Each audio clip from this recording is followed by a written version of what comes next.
guys, welcome to the Friday Waffle.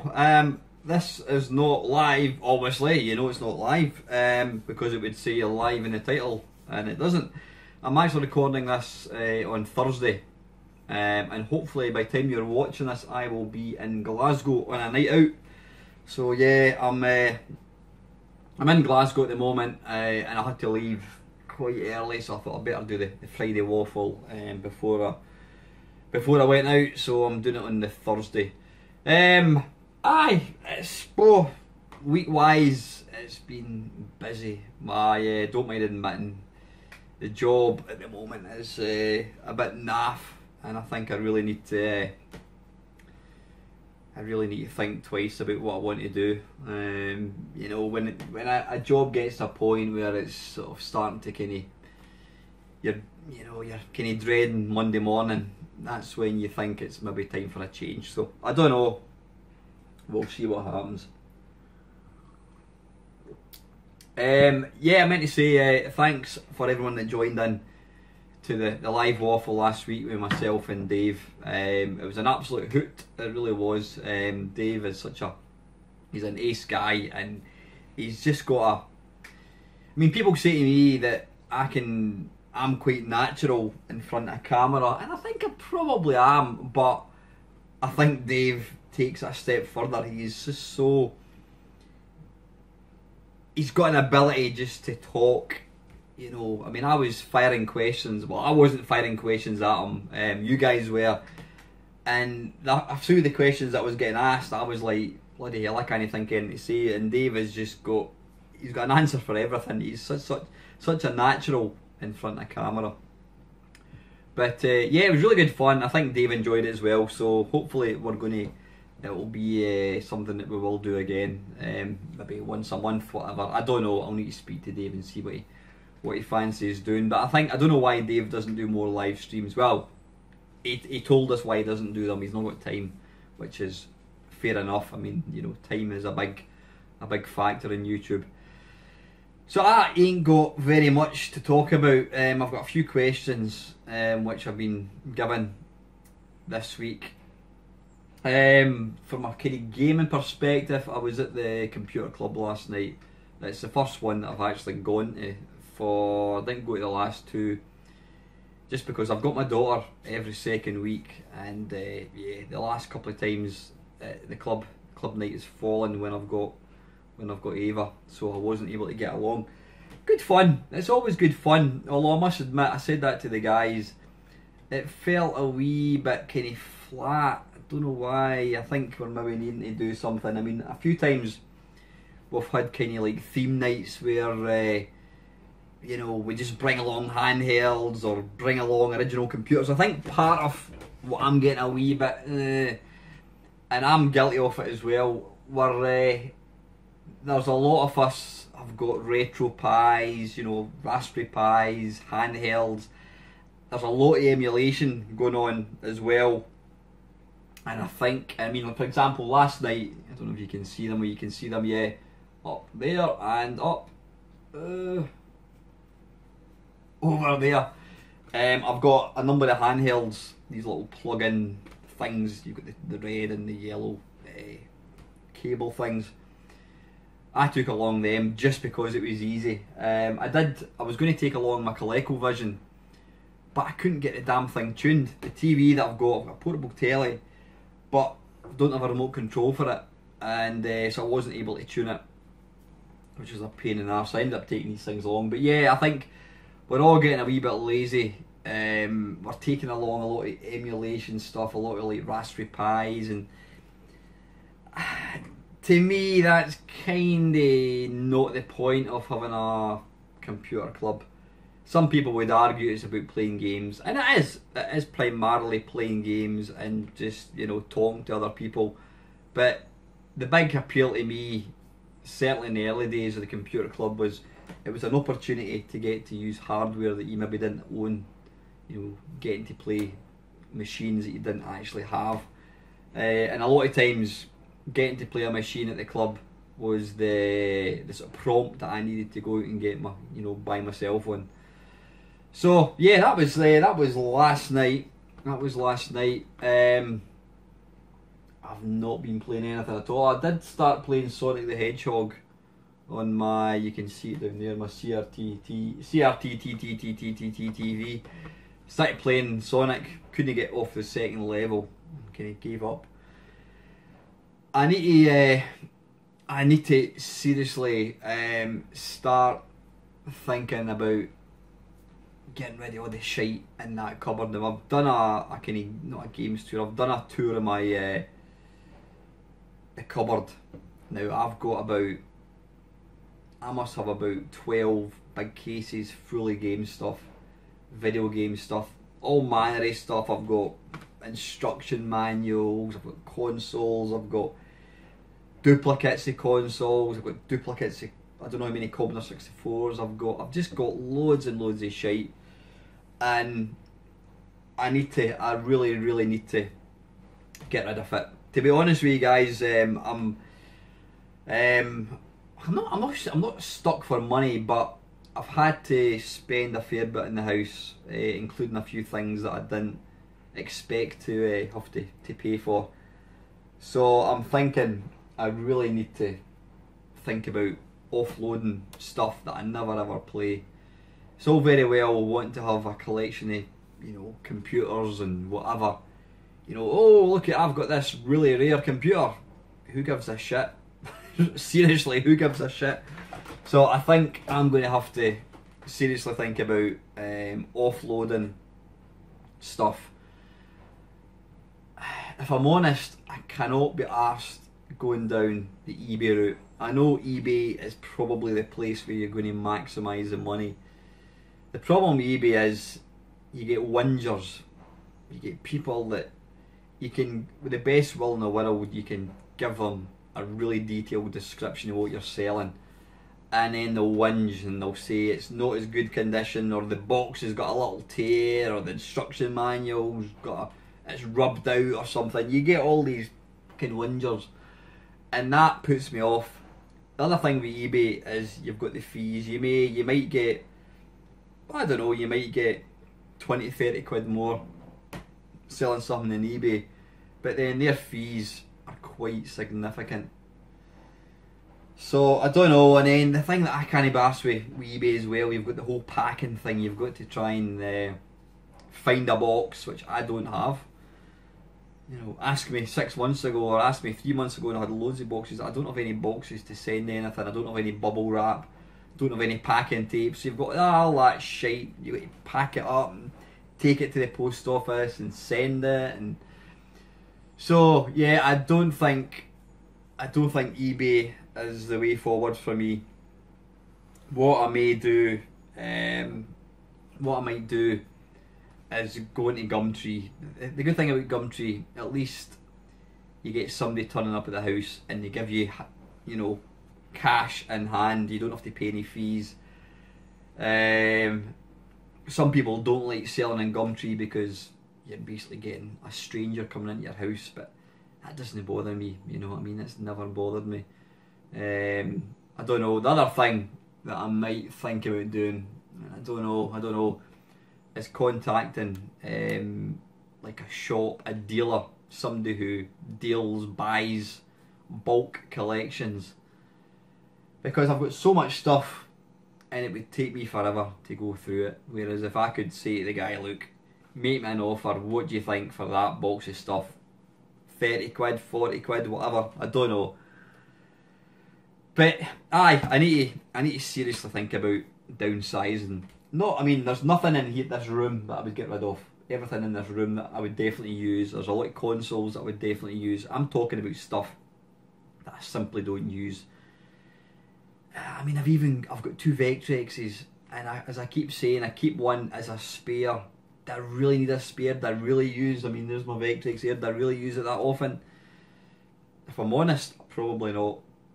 And a Vectrex, 200 quid, you know what I mean? I could probably use the money, so I don't know. I think I need to have a long, hard think about what I want to do with my game collection. I think I need to sell the stuff I don't use, because what's the point of hanging on to it?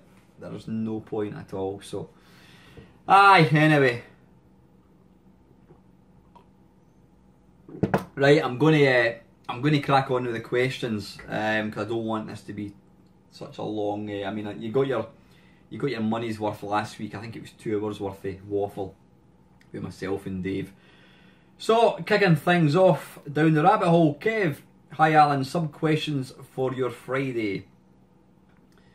First of all, as you read this, I'll be in Portland attending the Retro Gaming Expo, and I'm curious which event like this has been your favourite. Play Blackpool, Game On, Play Manchester. I've been to, what have I been to? I've been to Play Manchester. I've been to Play Blackpool 3 times. I've been to Play Glasgow twice. The problem with these events, Kev, is it's the same guy that runs them. And because of that, it's the same machines that you get all the time. Which, you know, there's a lot of machines that I would love to play, and this guy's, I think it's one guy that actually owns most of the machines. It's his business. I'm probably getting a bit bored of the Play events. You've got your arcade cabinets. Like I says, they're all the same. It's the same cabs all the time. You've got your home machines, your Mega Drives, your Spectrums, your Commodore 64s, your PlayStation 4s. I've got all them. I mean, just look behind me. I've got all these machines, so I really need to drive 5 hours to go to an event to play these. I never ever play them. When I go to these events, I never ever play consoles that I've got. I don't see the point.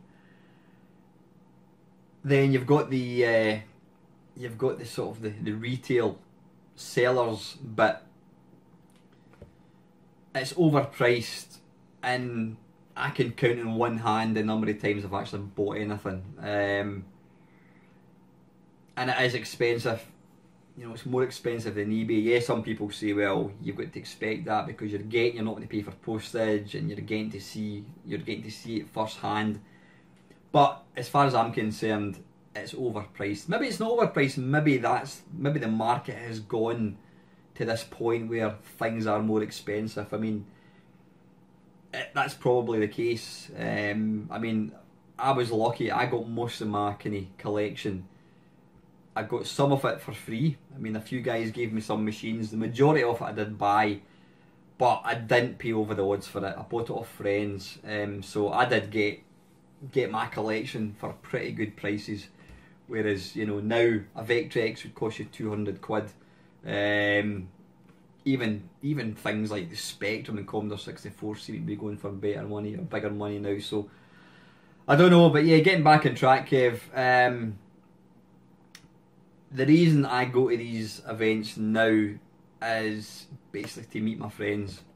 There's a lot of YouTubers go to them, and it's always nice to tie up with these guys. That's probably the only reason I go to these now. There is one, Play Blackpool. I mean, there was a Play Blackpool earlier this year, I think it was, and then it's again, is it next week, I think it is? I'm not going. I can't justify the money. Favourite one, like I says, yeah, I think Play Blackpool was okay the first couple of times I went down. But as I says, it's really to meet friends, so I probably won't go back to them. Maybe next year, I don't know. There are other ones. There's Revival, which I believe is different machines. There's different kind of cabs. The problem with these ones is the distance. They're a fair distance, so I don't know. Right now, I don't know if I'll go back to any of these gaming expo things. They're just too expensive, and I'm not getting that much out of them anymore. I don't know. I mean, I know the ones that you go to, Kev. What was it you're going to? Portland Retro Gaming Expo. I'm sure that's bigger and better than the ones that we've got, but I don't know. Maybe I think having that sort of 4-month break from YouTube, it wasn't just a 4-month break for YouTube, it was a 4-month break from video games. Because before I bought my own house, I had all my stuff packed up, so I never really got to play any video games for quite a long time.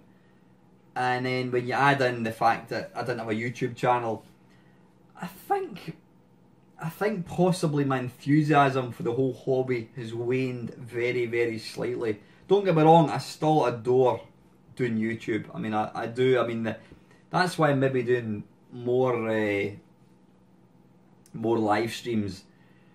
They're more spontaneous, and you've got the sort of feedback. You've got you guys watching it, so you've got that interaction, I should say, that you don't have when you're doing something like what I'm doing just now.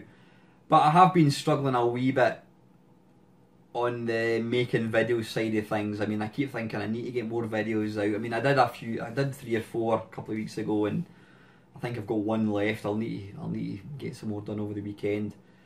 But I think maybe just like I said, having that wee break, I think it's possibly, I don't know, my interest has waned ever so slightly, but I'm sure I will get it back again. I love my games room. I love being in here. I love putting on machines, but I just need to find my mojo. Like I said, my job's a bit crap at the moment, and when you're not enjoying a job, that tends to affect other things as well, you know. But as far as what my favourite one is, Kev, I did probably Blackpool is my favourite one. The problem with Glasgow is it's too bright. It's not like an arcade. It's really bright. You go to the one in Blackpool and the lights are kind of dimmed, so it does feel kind of like an arcade. But Glasgow, it's like bright lights, so it doesn't feel like you're in an arcade. So probably my favourite one would be Glasgow. It would be Blackpool. However, without a shadow of doubt, my favourite gaming event, and I don't know if Big Mark's watching this, is Retrovision. Now, I did do an interview with Mark Racing. I've known Mark for, blimey, since 2001, I think it is. I've known Mark a long time. Good lad. Mark basically started this thing called Retrovision, and it was not a commercial thing. It was basically a group of guys who were on Yak Yak, which it still is actually. It's a forum kind of centred around Lamasoft and Jeff Minter. And when would it be? 2002, 2003, I think it was. Mark decided, why don't we get everybody in a pub? We'll bring along some computer games, and we'll get pissed and we'll play video games. And that's exactly what Mark did. And it was so popular that he kept it going. And I was lucky enough to go to, I think, I went to 3. It was either 2 or 3 I went to. And I can still remember to this day walking into the pub, and all I could hear was this cacophony of video games, and it was quite dark. And when I went in, there was all these guys that I had been speaking to for a few years online, and we were talking about tactics on how to beat track and field, talking about Commodore 64 games, talking about what your favourite Spectrum game was, and it was all new. This was before video games, before like the whole retro scene really kicked off.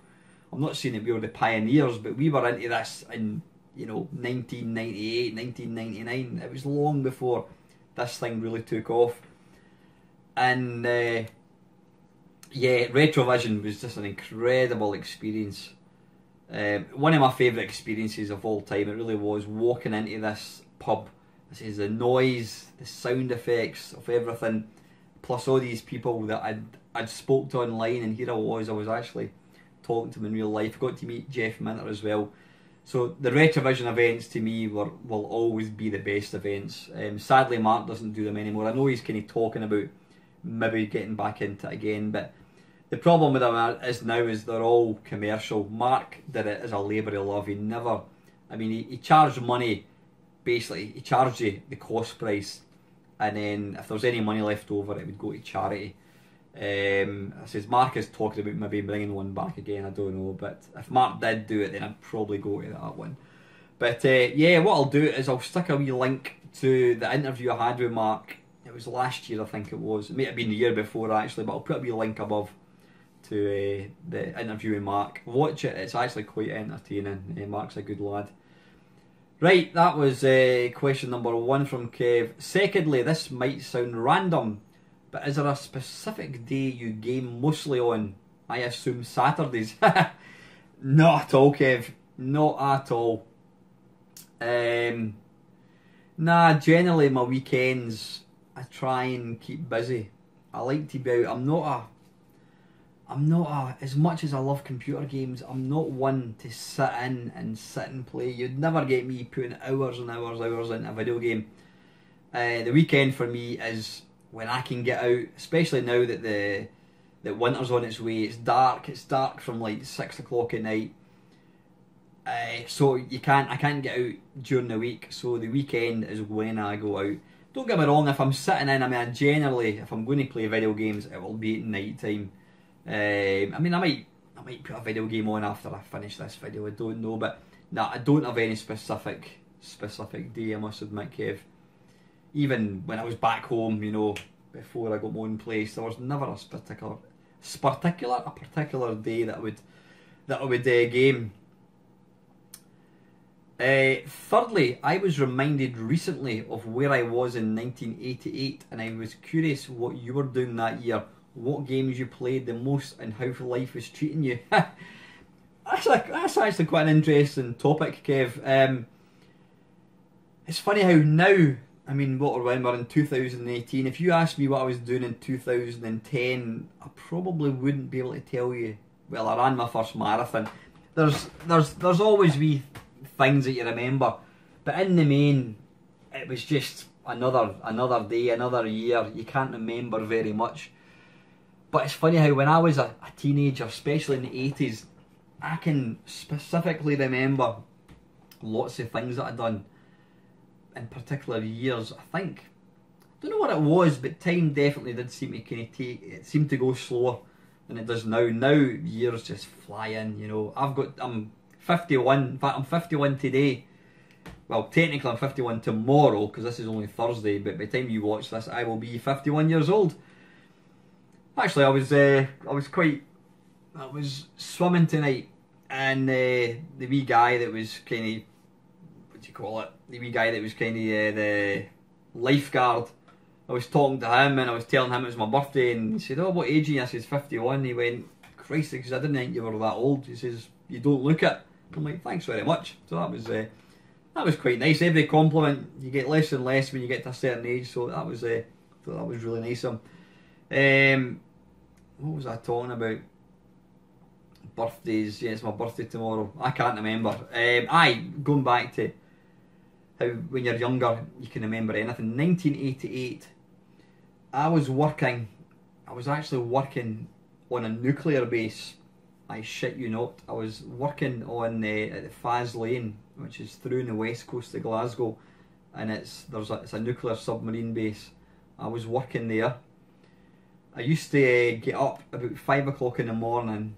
I tell a lie, I used to get picked up at 5 o'clock in the morning, and it would be about 80 miles to where I was working. I would work till about 6 o'clock at night, and then I drove back, or I got a lift back. It was a long day. I hated it, absolutely hated it. 1988, I'm trying to think. I think I still had my Atari ST. I think it would be early 1989 that I got my Amiga, Commodore Amiga. So yeah, I was gaming in the Atari ST. What games did I play most? On the Atari ST, you know, I can't remember most of the games that I played in that. I loved Arkanoid on the Atari ST. There's a game called Bubble Ghost. Basically use the mouse, you control as a little ghost, and you've got to try and blow this bubble out the maze without kind of getting burst. Played that a lot. What else did I play? I can't remember, you know, I can't remember. The Atari ST was kind of a lost machine for me. I had it such a short time, and then I got the Commodore Amiga. So yeah, that would be my 1988. I was working at a nuclear base, and I had a Commodore, so I had my Atari ST at that point. But yeah, like, how was life treating me? Fine. You know, I would be, what age was I? I was be 21-year-old. I was a bit fat looking. I was quite fat looking at that point. Though looking at myself now, or looking at it then, looking at a picture then, now, I don't think I was fat, but I just always felt I was fat back then. Maybe it's just because you're 20-year-old, you're wanting to appear, you're wanting to be attractive to girls. I don't know, but yeah, I was a bit chubby, put it that way. That was my 1988, and finally, can you name your 3 favourite games that can be played with only one hand? Your other hand used to hold a cup of tea or something. Blimey, I can't. I mean, the obvious game that can be played with one hand would be Pac-Man. But that would need to be the arcade one. Played with one hand? That's difficult, Kev. I mean, you're obviously not talking about like computer games, because you would need to have one hand to hold the joystick and the other hand to waggle it. So I can't think of any games that would work. Well, suppose you know what? You're absolutely right, Kev. I've just actually told you one of them. Mouse-driven games can be played one-handed. Arkanoid is one of them. I love Arkanoid. Especially my favourite version is the Commodore Amiga. The Atari ST one is absolutely sublime, but I always think the Commodore Amiga one is just that wee bit better. It's a wee bit smoother, actually. Arkanoid. Bubble Ghost, that's another one. I'll actually put links to these games. I'll put wee videos up above. The thing is, a lot of the time I say I'm going to do that and I completely forget. Another game that I can play with only one hand. I can't think of anything else. Don't know. Pac-Man. The bit of a rubbish answer, Kev. Yeah, anyway, listen, Kev, thanks for your questions, buddy. Always appreciate you taking time to answer them, or to ask them, I should say. Next up is Chris Panther UK. Going on what you were saying about Forza, I find the more realistic games get, the less interested I get. One day, games will probably have film-perfect graphics, and you'll actually be able to control a perfect replica of someone like Tom Cruise or a young Arnie. Well, is this a good thing, or have games gone too far? An interesting point, Chris, and it's one that I've touched on before. I want my computer games to look like computer games, and that's why I still always go back to, like, you know, classic 8-bit games. They don't try to be realistic. It's a video game. It's about having fun. You know, I don't want super realistic graphics. I think, you know, as you say, when you get, it is only a matter of time before we get to the stage where they're photorealistic. I mean, now games are getting super real. You can still look at, you know, a first-person shooter and look at the character, not a first-person shooter, and well, yeah, an FPS, I should say. And you look at the faces, you can still, although they look super realistic, you can still tell that is not real. You can tell it's not real. But the game I was talking about, Forza, driving games, they're getting very, very, very close to almost being realistic. But as you say, I think when it gets to that stage, then are we losing something? It should always be, I mean, video games, they're meant to be fun. You're meant to be able to suspend real life for a while and take part in this game. And if you're playing a game where it just looks perfect, I don't know, I think you're just losing something. I like to be able to play a game and know that it is a video game. And I mean, I mentioned a few weeks ago about was it Call of Duty, the level.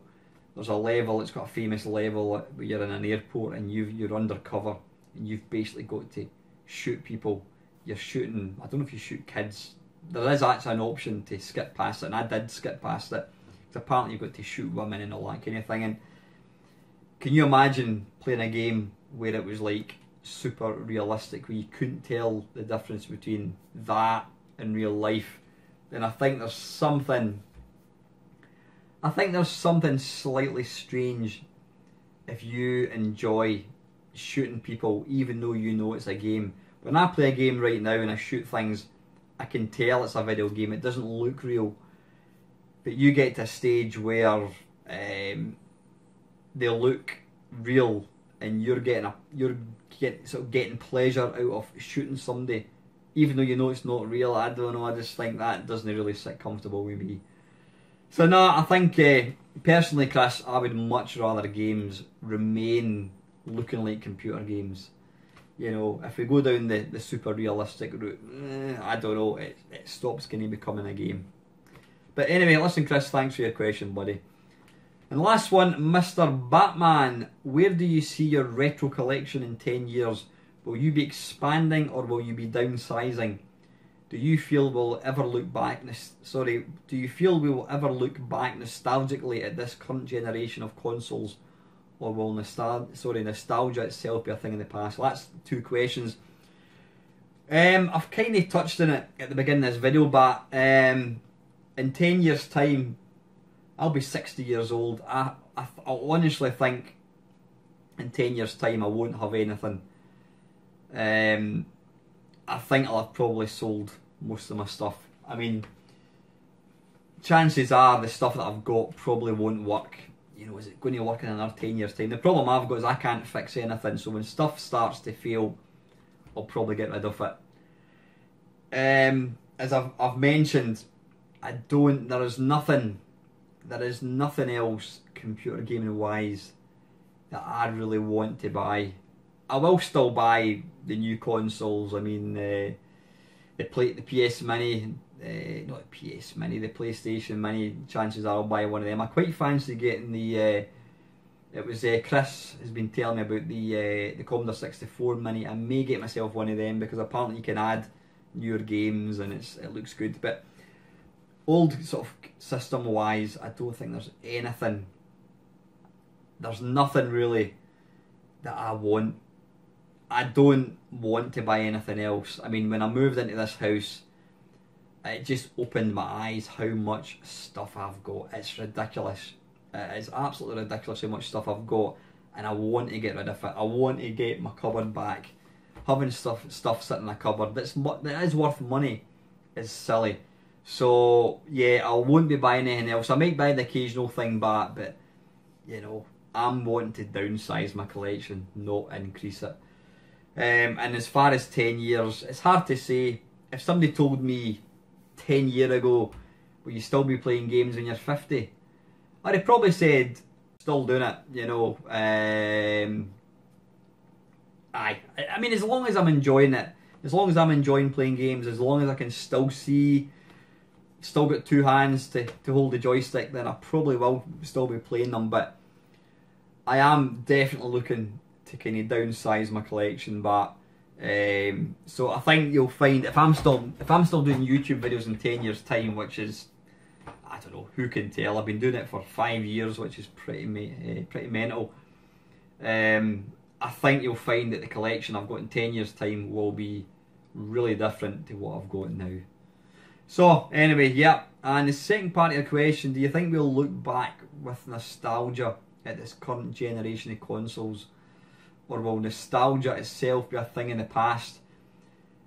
Dave and myself, I think that was a question that we were asked last week, and what Dave said, and I totally go along with that, is back in the day, you know, we have an affinity, we have memories, we have nostalgia for certain games, and we always knew what system it was on. You think Manic Miner, you think the Spectrum, you think Drop Zone, you think Commodore 64, you think, I don't know, Trash Man, you think Spectrum, Attic Attack, Spectrum, Sorcery, Amstrad, Elite, the BBC.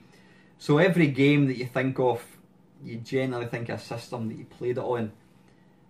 Now, it's just all the systems kind of blend into one. I think PS4 is the same as the the Xbox One, PC games. You know, I mean, we've reached the stage now that games are becoming more online, and I think the next generation is possibly going to be that games are in the cloud. You don't actually download them. You may download it onto a system, or you may just stream it. I think that's the way we're going to go. We're going to stream games from the cloud. You're not going to well, you're going to buy it. You're probably going to pay a sort of membership, something like that. I think, like my daughter, I think she'll have nostalgia. She'll start, because I mean, nostalgia isn't just tied into video games. It's tied into anything that you enjoy, whether it's going to your granny's for your dinner, whether it's playing football at school, whether it's cycling on your bike, whether it's going swimming with your dad, going for sweeties, anything that you enjoy, you know, back in the day, and you think about, that's the whole nostalgia thing kicking in. And it's the nostalgia is what keeps my YouTube channel going. It's what I am about, you know. I've got all these wonderful memories that I love to talk about.